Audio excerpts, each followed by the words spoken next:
This is QTV Nightly News. I am Umudu Gajaga and thank you for joining us. Here are the headlines. The Public Relations Officer of the Gambia Police Force, Modu Musa Sisao, has provided an update on recent security developments in the country, including the latest murder at Brufut Heights. On Tuesday, lawmakers at the National Assembly resumed discussions on the 2020 Criminal Procedure Bill as part of the nation's ongoing efforts to reform and modernize its legal system.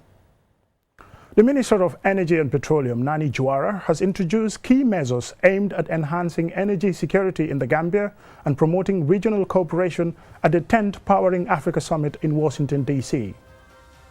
The Gambia's First Lady, Fatoumata Bah Barrow, is leading a high-level delegation to New York, the United States of America, for the 69th session of the Commission on the Status of Women. Boubacar Sissoko, a renowned chef in Germany, known for his exceptional culinary skills, has announced plans to introduce the vibrant flavors of the Gambia inspired by the country's Chef Bojang. Those were the news headlines, now the news in detail.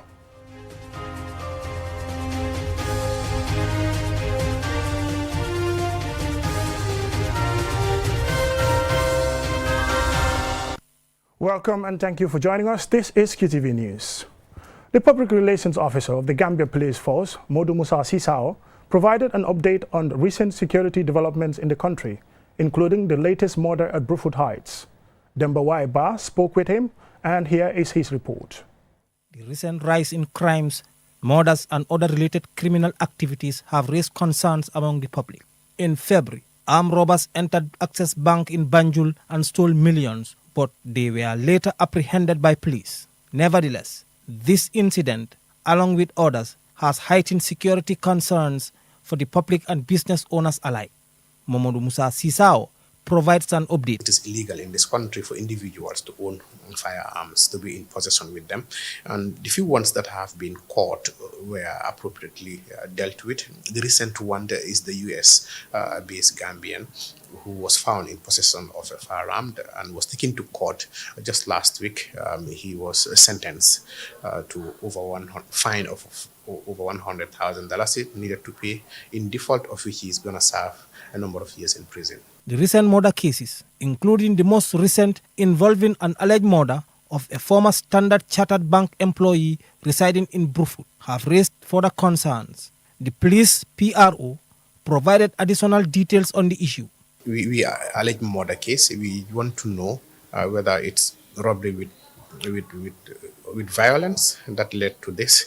We can't say much for now. All we do know is what we have, that there has been a reported case of alleged murder by a wife to a husband in Brufut Heights. And our officers already are on the ground. The CSIT, the crime investigation team, are already on the ground to be able to process the crime scene and also take evidence to be able to support and help in the investigation. Despite reports of criminal activities in the country, the Gambia Police Force have continued to put their lives on the line to protect citizens and property.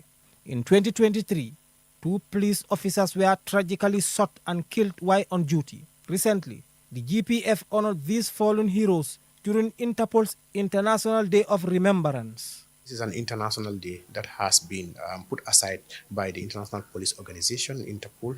Globally, this day, 7th of March, is a day that we honor our fallen heroes.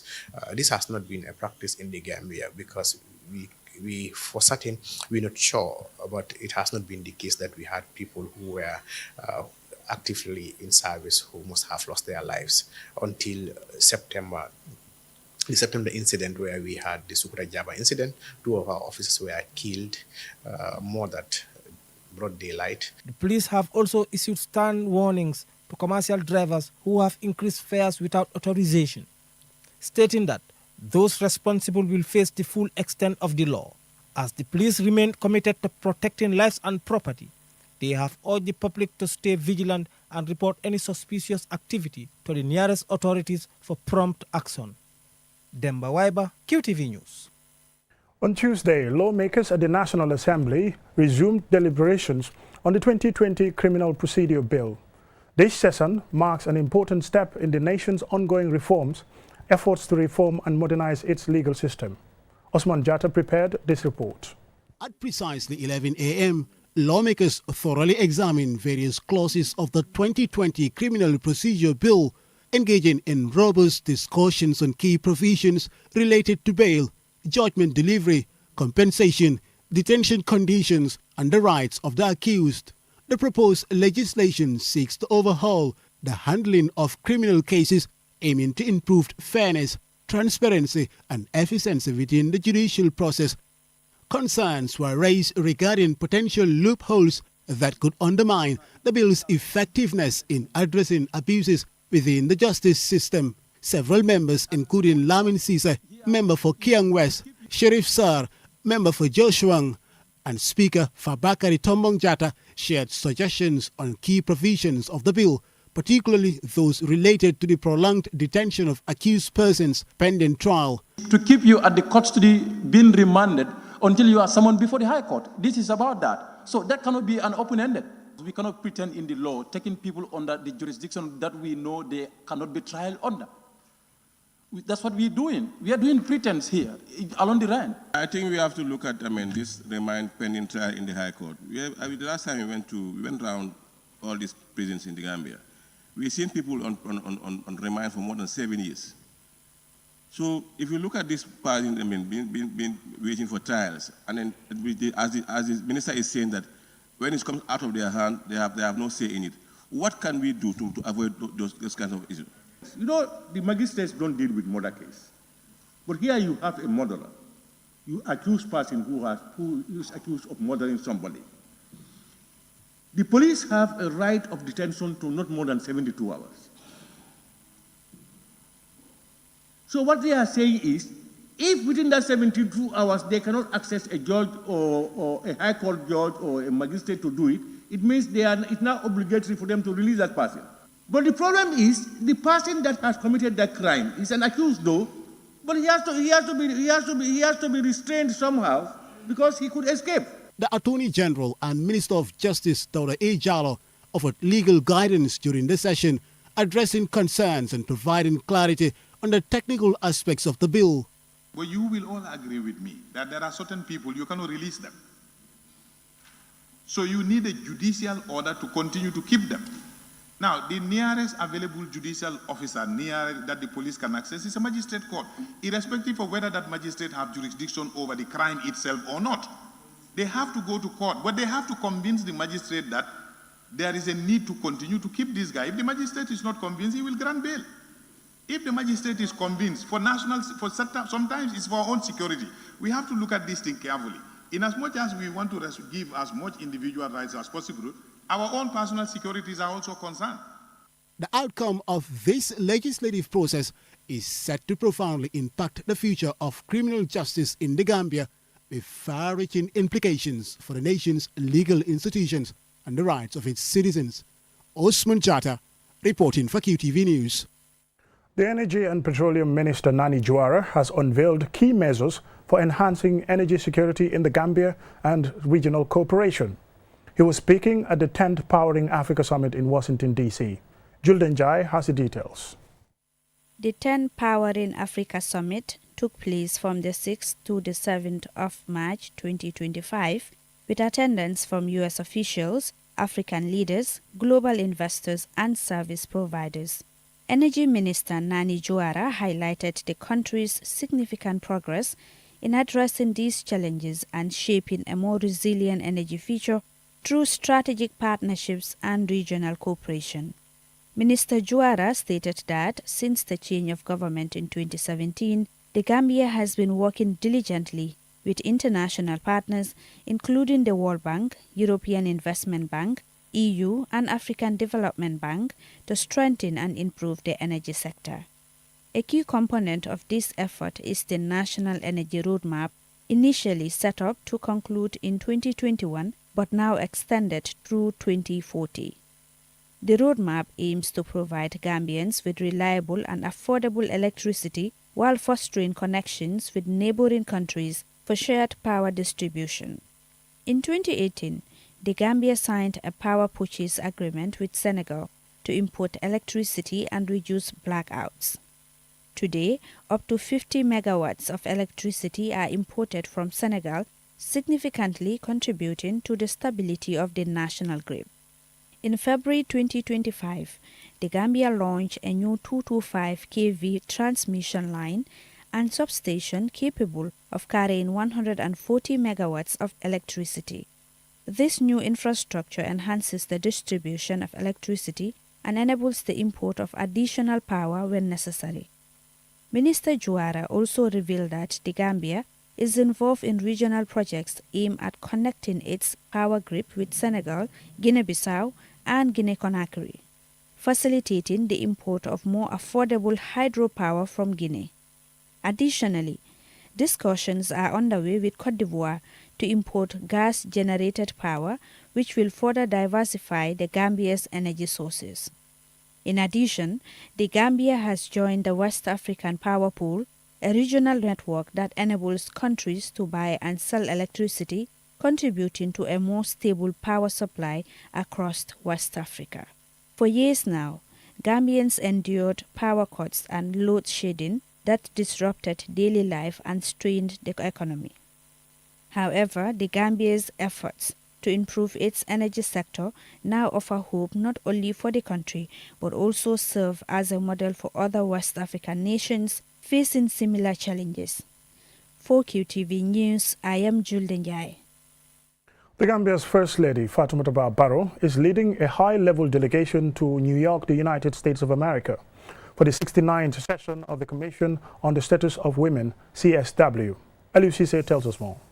The First Lady's delegation includes Fatou Kinte, the Gambia's Minister for Gender, Children and Social Welfare. They are also joined by Lamin Diba, the Gambia's Permanent Representative at the UN, and Maud Lamin Ba, the Gambia's Ambassador to the United States. This year's session focuses on reviewing the implementation of the Beijing Declaration and Platform for Action, as well as the outcomes of the 23rd Special Session of the General Assembly. Discussions will assess challenges affecting gender equality, evaluate progress made, and explore the role of women's empowerment in achieving 2030 Agenda for Sustainable Development. Commission on the Status of Women plays a crucial role in advancing women's and girls' rights and shaping global standards on gender equality and the empowerment of women and girls. Last year's session attracted 100 world leaders and 4,800 civil society participants.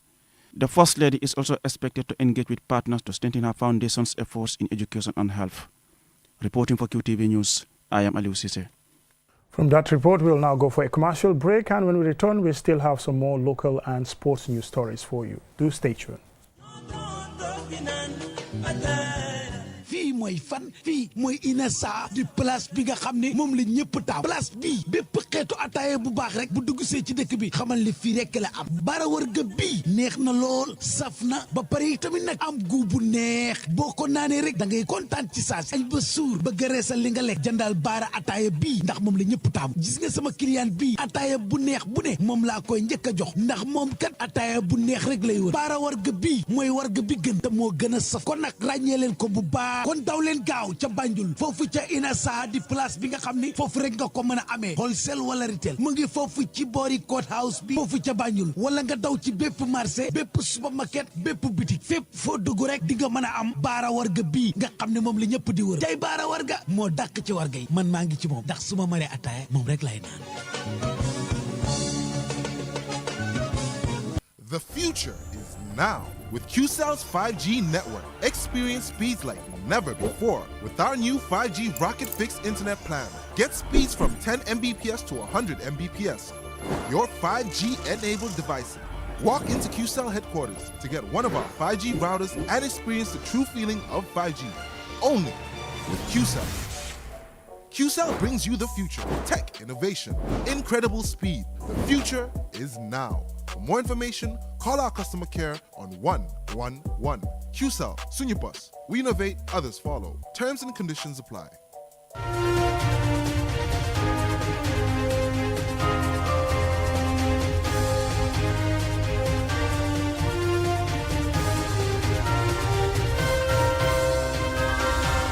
Welcome back and thank you for joining us. This is QTV News.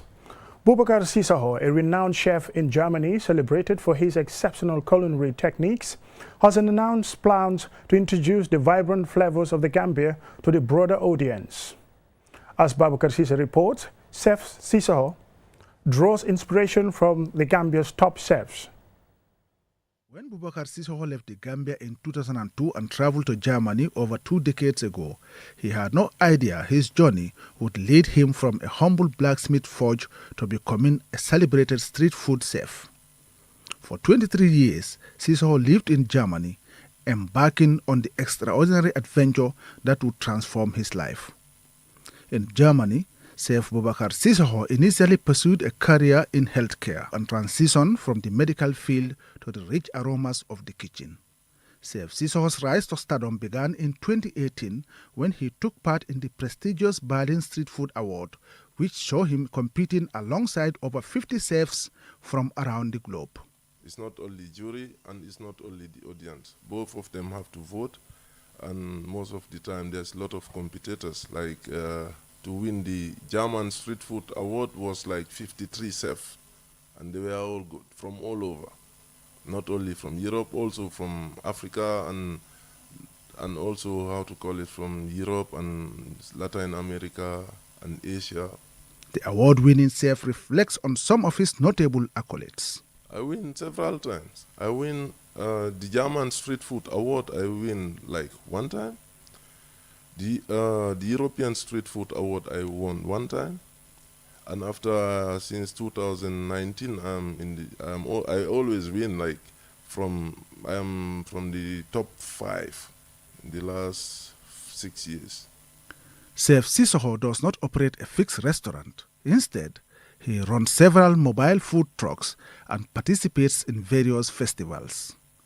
Drawing inspiration from one of the Gambia's top chefs, he offers his advice for chefs as he plans to invest in the Gambia. We all want to be like Chef Bojang because he inspired a lot of Gambians, a lot of chefs all over, you know. We in the diaspora, he inspired me. Even this idea coming back and try to do something here, you know, through his ideas, what he did in the Gambia inspired me a lot, really. What I advise the young people is to have a concept. You know, anything that you are doing, you need to have a concept.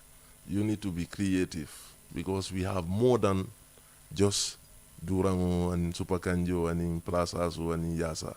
Despite his success in the kitchen, Sissoko acknowledged that chefs face their own challenges in creating dishes that are truly mouth-watering. Chef, to be a good chef, you have to create every month something new. This is a big challenge. It's not the financial aspect of it, but to be a chef is different like being a cook. Chef Sissoko's unique take on Gambian cuisine has captured widespread attention in Germany, prompting a German television crew to accompany him to the Gambia to film a documentary. It's about food, where my food comes from, the food that I offer the German people and the European in Europe, where this concept comes from, because it's so nice and it's so tasty, and they want to know where it comes from. And because of that movie, a lot of people have also interest coming to the Gambia, because they know Jata food. Jata food is from the Gambia. Let's go to Gambia and see, you know, how Gambia is. Boubacar Sissoko's journey is a powerful reminder of the importance of following one's passion and embracing one's heritage.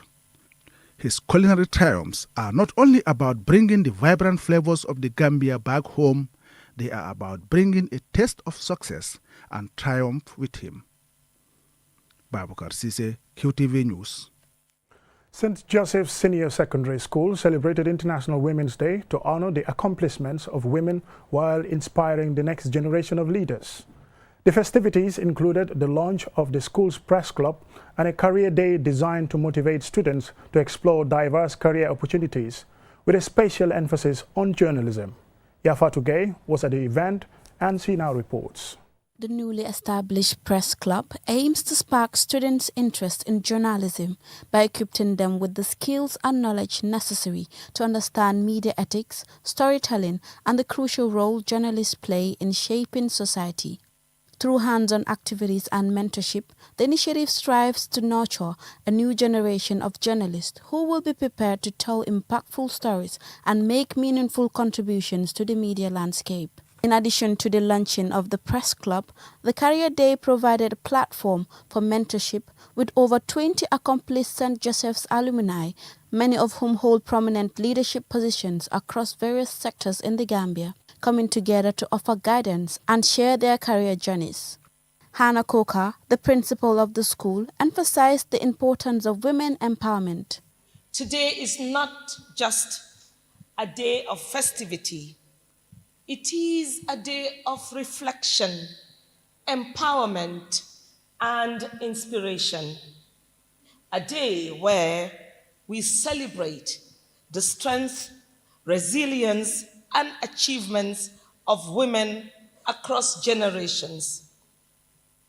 Nena McDowell-Gay, chairperson of Access to Information Commission, highlighted the significant contributions of women in the field of journalism. She also discussed the benefits of having a school press club. Press clubs often get involved in research and discussions around current events, which encourages students to think critically, learn to evaluate sources, and form informed opinions. Angelique Aisatumendi, the winner of the Best Teacher National Award in 2025 and a former student of the school, shared her inspiring journey of becoming a teacher and the achievements that led to her recognition. My story, the power of education and leadership.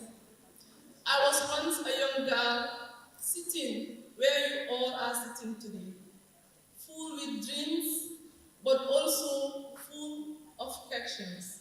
Questions like, will I be good enough? Could I break through the barriers that societies have placed before me? Am I going to make my parents proud? And then it carries on. But then I choose education as my path. And through it, I find power, and then I make changes.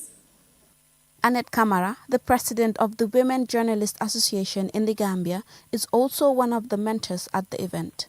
So I'm urging all women journalists in the Gambia to actually come on board, support, empower, mentor, coach, and guide the young girls that are interested to be future journalists, reporters, presenters, producers, TV people, camera operators, the list goes on.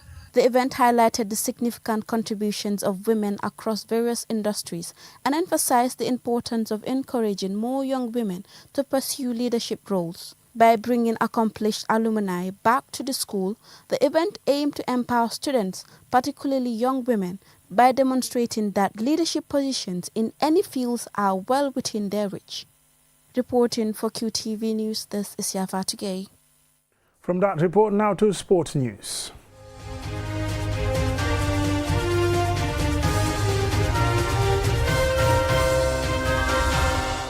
The Sports Journalists Association of the Gambia, SJAG, hosted an interactive session with the Gambia's national football team coach, Jonathan McKinstry, on Monday evening to discuss matters related to the national team. More in this report. Sports journalists in the Gambia had the opportunity to engage with coach Jonathan McKinstry, allowing them to ask important questions about the national team. The event was facilitated by Omar Jaju, President of the Sports Journalists Association of the Gambia. We believe in dialogue. We believe in interaction.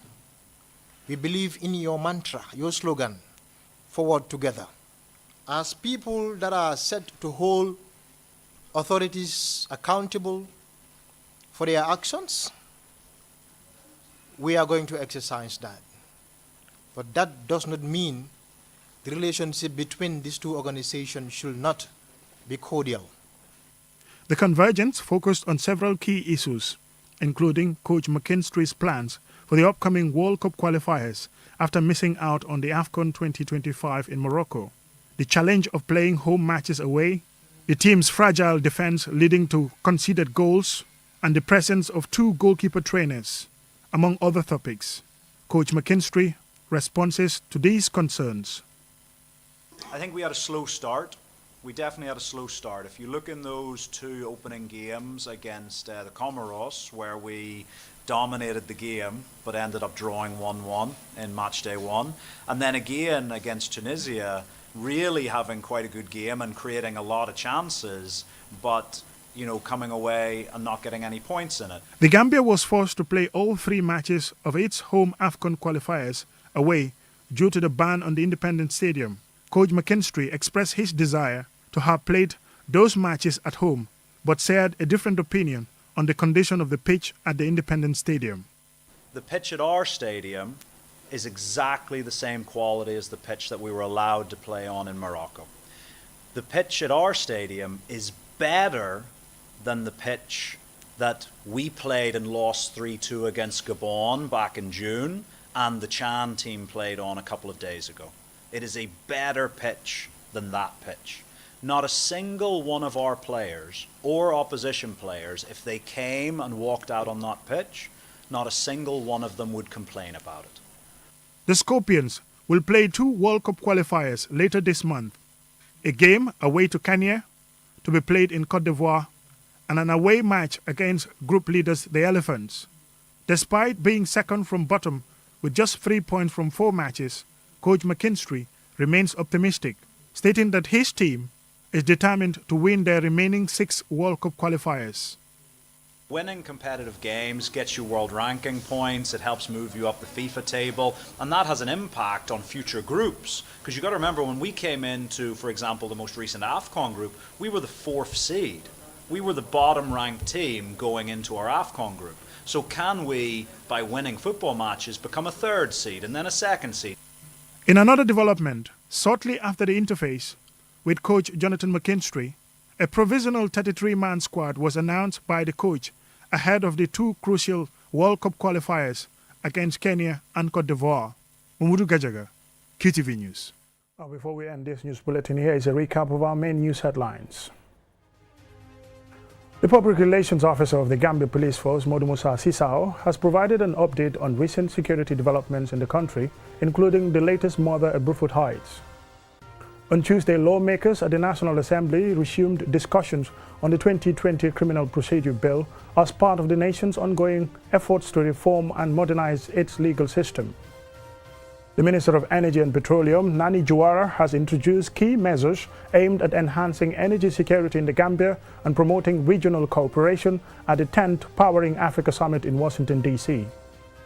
The Gambia's First Lady, Fatoumata Bah Barrow, is leading a high-level delegation to New York, the United States of America, for the 69th session of the Commission on the Status of Women. Boubacar Sissoko, a renowned chef in Germany known for his exceptional culinary skills, has announced plans to introduce the vibrant flavors of the Gambia inspired by the country's Chef Bojang. That's all in this bulletin of the news. Thank you very much for watching, and bye.